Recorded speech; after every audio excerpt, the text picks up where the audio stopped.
The Fox 61 News at 11 starts now. Tragedy on the runway, a deadly airplane crash, the terrifying moments playing out at Connecticut's busiest airport. Gun number 4 engine, we'd like to return, blow it out. An airport disaster. A World War II bomber comes crashing to the ground. You could hear the engines running, but then you heard like pop. And then it'd be a few seconds and then another pop. Tonight, the NTSB and FBI on scene trying to figure out what went wrong. But our mission is to determine what happened, why it happened, and to prevent it from happening again.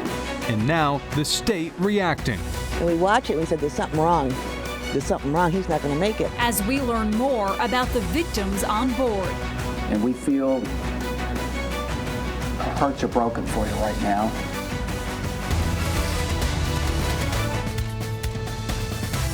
But first at 11, we begin with that breaking news out of Windsor Locks, where tragedy unfolded this morning at Bradley Airport. We've learned that 7 people are dead tonight after that B-17 crash this morning. Good evening, I'm Ben Goldman. And I'm Amanda Rouse. Tonight, more questions than answers as investigators are still trying to figure out what went wrong. Here is what we do know. The crash happened just before 10 o'clock this morning. 13 people were on board that vintage plane. Officials also say 2 people were inside the building that the plane crashed into. The plane took off at 9:45 a.m. Just minutes later, the plane contacts Bradley's tower reporting problems. And then at 9:54 a.m., it crashed. People manning the tower could tell it was not gaining altitude. The plane tried to circle around back, but went off the runway, violently crashing into the de-icing tanks on runway number 6. The fuel from the crash ignited, causing plumes of thick black smoke that could be seen for miles. And we're now getting a look at the World War II bomber plane that was involved in today's crash. This image you see here was taken off today. The second image was taken at an event just a few weeks ago. And shortly after the plane went down, Lifestar was seen lifting off from Bradley after the crash. Multiple people brought to local hospitals as crews from all around the area rushed to the airport to put out the flames. The NTSB is now on scene investigating. Investigator Dan Bauer on the right and NTSB board member Jennifer Homendy, who we've learned is a Connecticut native, on the ground there in Windsor Locks. If you look behind them, you can see the charred remnants of that B-17 plane after it crashed this morning and then burst into flames.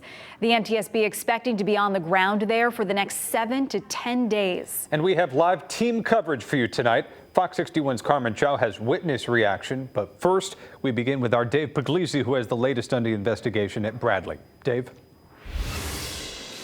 And the Collins Foundation Wings of Freedom event is supposed to give people an opportunity to fly historic planes like the B-17 bomber. There were 13 passengers and crew members on board this flight that would ultimately crash just off of runway 6. Tonight we're learning more about what happened and some of the heroism involved. Tower Boeing 93012 is ready for takeoff. Bradley air traffic controllers can be heard clearing the historic World War II bomber to take off. Number 012, what's your weight class category? We're about 44,000 pounds. We don't carry bombs anymore. The B-17, also known as the Flying Fortress, is owned by Collins Foundation out of Stowe, Massachusetts. 10 passengers and 3 crew members were on board the short 20-minute flight. They were to fly 20 miles east, staying around 2,000 feet in the sky. 5 minutes into the flight, at 9:50 a.m., the pilot would contact the tower to report an issue and ask to return to the field. What's the reason for coming back? Gun number 4 engine, we'd like to return, blow it out. 012, Roger, you can proceed onto the downwind for runway 6, and you said you need an immediate landing? When you get a chance, yeah. The pilot's voice will remain calm as he communicates with air traffic control. The tower gives the pilot permission to land on runway 6. 93012, how's your progress to runway 6? We're getting there. The B-17 would circle back to the runway. Witnesses would describe the sights and sounds of what happened next.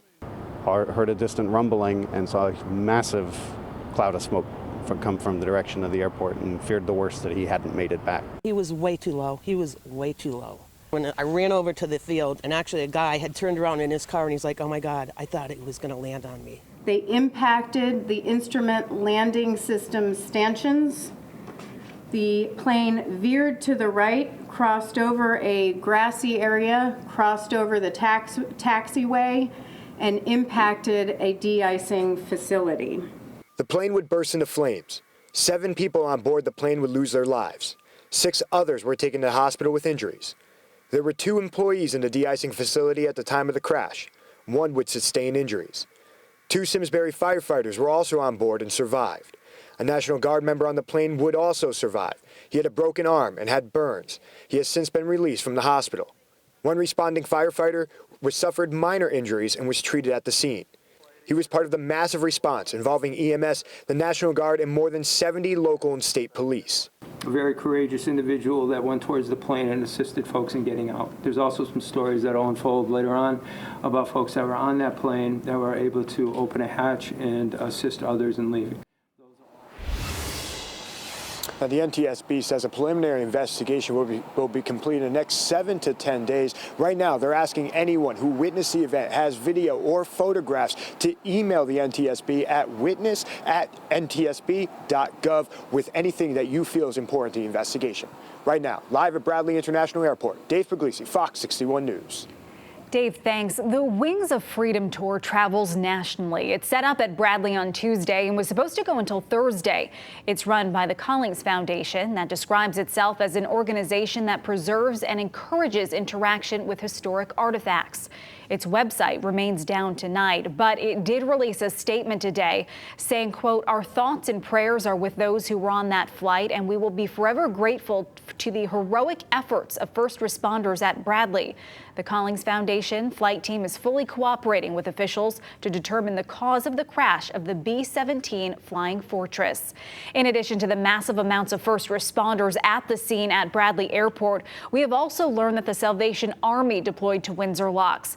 The organization's emergency disaster services was requested shortly after the crash. The Salvation Army had a mobile canteen to support the command post at Bradley, and it provided food and water to those first responders. Tonight, we know 6 of the injured patients were rushed to Hartford Hospital after being rescued from the crash site. And as of tonight, 3 patients remain at Hartford Hospital. 3 other patients are being treated at the Bridgeport Burn Unit at St. Vincent's Medical Center.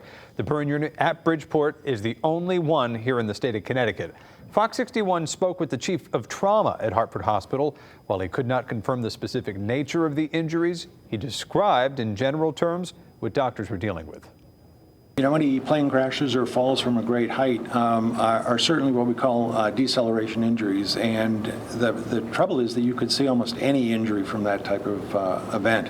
And as you can see, as we were watching the news when this was unfolding, there was a fire on board, so we're always concerned about burns. But orthopedic injuries, neurosurgical injuries, and internal injuries, we always worry about those. Now, if you feel that you want to go to Hartford Hospital because one of your family members may be a victim, officials say go to the Taylor Conference Room at the Hartford Hospital Cancer Institute.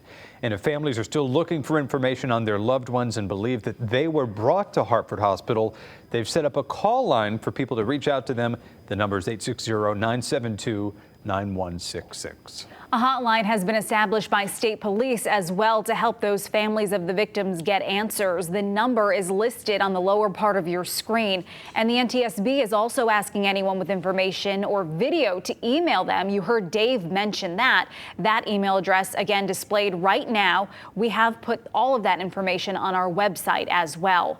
There is also a health advisory being issued for communities surrounding the airport over emergency crews spraying that firefighting foam to put out the flames from the wreckage of that plane.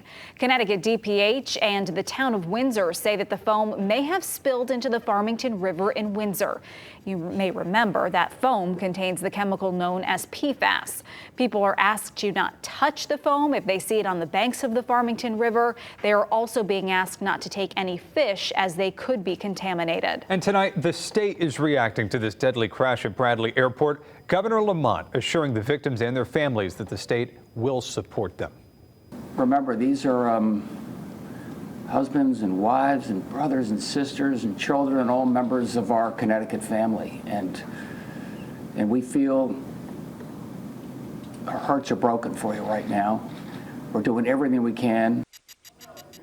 Tonight, we are also hearing from witnesses who saw today's tragic events unfold. Fox 61's Carmen Chow joins us live at Bradley International Airport tonight with the very latest. Carmen.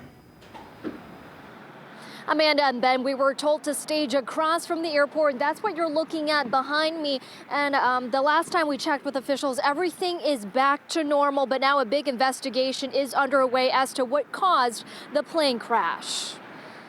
Heard a distant rumbling and saw a massive cloud of smoke come from the direction of the airport. Shortly before 10 a.m., a dark cloud of smoke was seen billowing from Bradley International Airport. Panic began to ensue.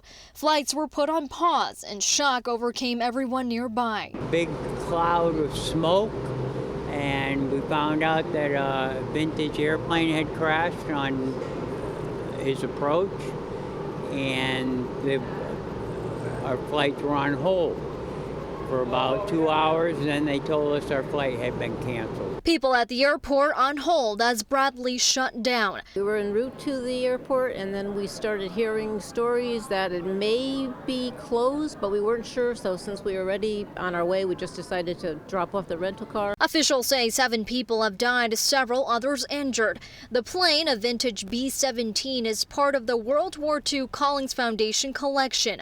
The foundation holds flight tours around the country for people to experience the World War II era through sight and hearing. I spoke to David Prescott, a retired Collins Foundation pilot who knows the pilot that was in the crash, commending his years of experience. I believe he's probably the highest time B-20 or B-17 pilot out there, in addition to being an airline pilot. So, he was a very, very well-trained, pilot with a very high degree of safety training on a regular basis. Prescott emphasized passengers should not be scared of taking these flight tours despite what happened, citing a worst-case scenario like this one is slim to none. Collins Foundation has a very extensive safety program. They have a maintenance crew that travels with the planes. And again, all is quiet here at Bradley, but we do expect to have more information for you tomorrow, and we'll be sure to pass it along to the newsroom. I'm live in Windsor Locks. Carmen Chow, Fox 61 News. Carmen, thanks. And Bradley Airport did reopen around 1:30 this afternoon after a ground stop following the crash. The airport seeing a number of impacts. About 20% or 39 flights were canceled, and around 10% or 19 flights were delayed. The airport is expected to be back up and on operating terms on a normal schedule at 5 a.m. tomorrow morning. But travelers are advised to check in with their airline before their flight. And as new developments continue to unfold from this plane crash at Bradley, make sure to stay with us here at Fox 61 for the latest news and updates.